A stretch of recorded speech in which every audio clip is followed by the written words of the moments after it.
Hello everyone, I am Simran Arora and I really hope you all are fine and healthy. So, I am here to discuss a small pixel of our constitution, that is national emergency. So, first we will look upon like how it came into the picture and what is the need behind to incorporate such an independent structure of emergency provisions into our constitution. So, even before the independence, we had gone through with many constitution amendments which were done by the British through various acts such as Regulating Act 1773, Pitt's India Act, Government of India Act, into which there were three amendments held. First is 1858, second is 1919, and last is 1935, and they were all defined and enrolled to manage the affairs of Indian colony. So back until the Constitution of India 1949 came about, there were such prevailing situations arising like law and order and migration of population on large scale from here and there and towards Pakistan. So in order to curb that all situations and in order to cope up with such exceptional situations and circumstances, our government incorporated an independent structure of emergency provisions into our constitutional entitled as part 8 of our constitution, that is emergency provisions, which strengthens our president with enormous emergency powers to announce or to conclude for a limited period for such continuance of such emergency arising after the war, armed rebellion, breakdown and financial crisis and internal disturbances. Coming to the like, what is national emergency? A national emergency is a stage where the government or president authorizes its power to perform and impose such policy that it would be difficult to begin with, like even for him or her, for anyone, it would be very difficult to grow with such a particular step to conclude or to announce a national emergency all over the nation. So a government announces such an emergency when the president thinks that there is a situation emerges of such kinds of imminent danger of war, external aggression or war, rebellion. Main point is like prior to the 44th amendment, our security, like there are three phases upon which our president concludes or proclaim an emergency. First is war, second is external aggression, and third is internal disturbance. And after that, the 44th amendment, internal disturbance has been substituted by armed rebellion. Like our first national emergency held was on 25th June 1975, when president had to proclaim an emergency on the words of Prime Minister the Indira Gandhi, who had written an application to president and took leave to the Council of Ministers. And like I have added, like we all have an accepted life example, like we all are facing right now, is coronavirus, during which US President Trump signed a declaration on a national emergency due to such internal disturbances turned out upon the head of the people. But as I told you earlier, that now it is internal disturbance has been compiled into armed rebellion, so it could become the internal disturbance emergency that Trump declared, but it is not amended. Like if it is not amended, but now it is amended, but then it is not. Coming to the next proclamation of emergency. A proclamation is an official declaration issued by a person of authority to make certain announcements known within the framework of some nations in the name of the head of the state or the president or the government. Thus, the president could claim a proclamation during declaring a national emergency. After the 44th amendment, like I already told, there are like three phases upon which the president could proclaim a such emergency. First is war. Here I mentioned a definition from Merriam-Webster dictionary, describes war as a state of usually open and declared armed hostile conflicts between two nations or states. Thus it is a conflict between two nations, involves the use of weapons, a military organization and soldiers. So such an emergency was declared in India. Like there are two emergencies upon war. First is Sino-India War, that is held on 1962, in which India was attacked by China, and like India, even though even though they were not prepared with such war, and therefore the deadlock happened as a loss of 10,000 to 20,000 Indian troops and around 80,000 Chinese troops. Second war was India-Pakistan war, when India gained its independence in 1947 from the British colony. India was partitioned into two separate states, into two separate countries, sorry. First, the profane nation of India, and second, the Muslim nation of Pakistan. Next is external aggression. The president could announce proclaim of emergency if he concludes that the situation arises as to where the security of India is threatened by external aggression. Like in this case law, I here mention a case law, Sabrinanda Sonowal versus Union of India. In this, there was a big rush of illegal migrants from Bangladesh, resulting in periodical clashes between the citizens of India only, resulting in loss of life and property, that and held to be an external aggression. That is a fact where the president could claimed proclamation of emergency upon this ground. Third is armed rebellion. In this case law, state of Karnataka versus Union of India, an armed rebellion is generally directed against the state. And like whenever our president feels or concludes that our government, that is the agent of the state, the machinery by which the will is formulated, expressed and executed, is an essential condition. If that condition has become unstable, or whenever president feels that there has been instability come within the government of our state, and with this supported by the decisions of the highest court, the president could claim proclamation of emergency on upon the point of armed rebellion. And here I mentioned two articles. Article 352(1) provides that a proclamation may be issued by president even before the actual occurrence.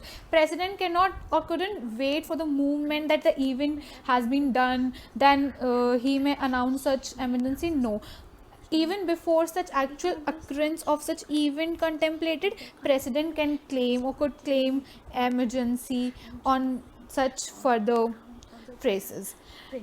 Next article is Article 352(3). In this, Minera Mills Limited versus Union of India, here describes the satisfaction word. That is the security of India used in this. Does not mean the personal satisfaction of the president. There must be the satisfaction of Union of Ministers too. President cannot announce the proclamation of such emergency only on behalf of his satisfaction. There must be the satisfaction of Union of Ministers too. Next is duration of proclamation of emergency. There are like two criteria upon which the proclamation of emergency could be continued in force. First is Article 352 Clause 4, without approval, and next is with approval. In without approval, the proclamation of emergency could be continued in force for a period of 1 month prior to the 44th Amendment, and after that amendment, the period has been increased to 2 months from the date of such issuance without being approved. That is, it has happened when the House of Parliament has not been in the Parliament as a reasons of dissolved or dissolution.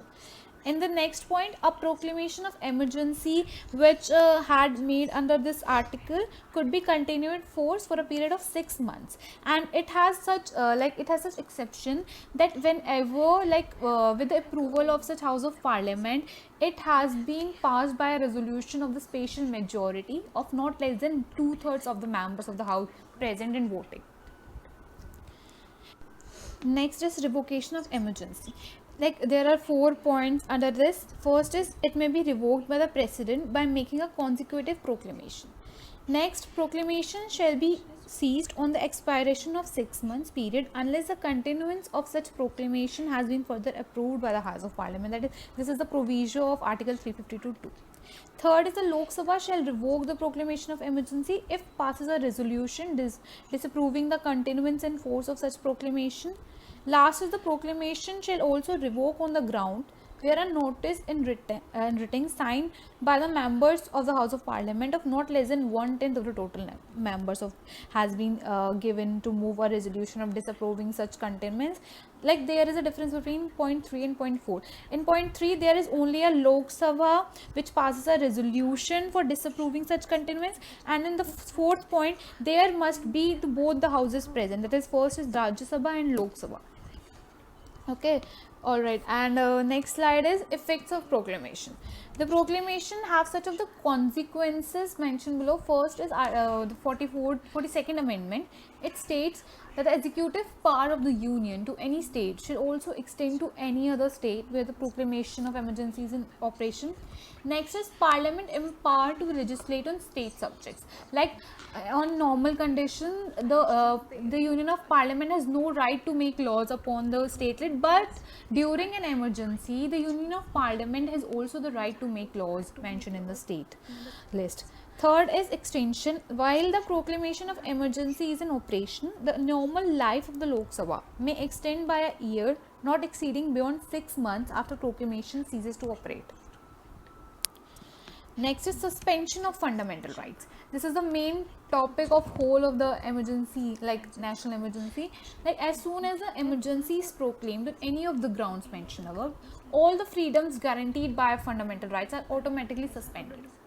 First is suspension of fundamental rights guaranteed under Article 19. Article 358 provides for the suspension of the 6 fundamental guaranteed under this, and nothing in this article shall restrict the power of the state to make any law taking away the rights guaranteed under Article 19. Next is the Constitution 44th Amendment Act. In this, there were two major changes made. First is Article 19 will be put as soon as the proclamation is declared, and the mentioned article will only cover the emergency laws from being challenged in the court. That is, no other area of law or any other law has been entertained in any court during such proclamation of emergency. Only Article 19 shall be challenged in any court of law. Another, like the Constitution 59th Amendment Act amended Article 358 and inserted that the rights guaranteed under Article 19 would be suspended also on the ground of armed rebellion. In this case law, M.M. Pathak versus Union of India, the Supreme Court held that the provisions came under the proclamation of emergency of fundamental rights are not a string, but only their operation is stringed. All right. Next is put up the right of fundamental rights, Article 359. It states that the right to move to any court for fundamental rights except Article 20 and 21 shall remain suspended for the period during which the proclamation of emergency is in force. And the Constitution 38th Amendment Act inserted a new clause that prescribes that the state are provided with such power to make laws upon any of the executive actions. Last is the Constitution 44th Amendment Act inserted that the President shall not provide with any such power to suspend the Article 20 and 21 of the Constitution, and the laws which do not come under the ambit of emergency provisions can be challenged in a court of law. In this case law, Makhan Singh versus State of Punjab uses here in this article, we uses the word like any court, which does itself provides that any courts of competent jurisdiction shall also have the right to seek such matters. Here I conclude that a very substantial innovation held under like national emergency. History repeated itself back to back in many cases. As I have an example of ADM Jabalpur versus H. Shukla, I forgot to mention on this PPT, like the Supreme Court stated that under Article 226, not even a single person has a right to proceed or does not have any legal right to proceed with a writ petition for any given remedies, also for the habeas corpus. Henceforth, it is thus clear that the existence of such particular law made during the period of emergency under Article 352 is not coterminous with the provisions of the provision of emergency, and therefore the proclamation of the given emergency has not been revoked as soon as the law comes to an end, and vice versa. Thank you so much.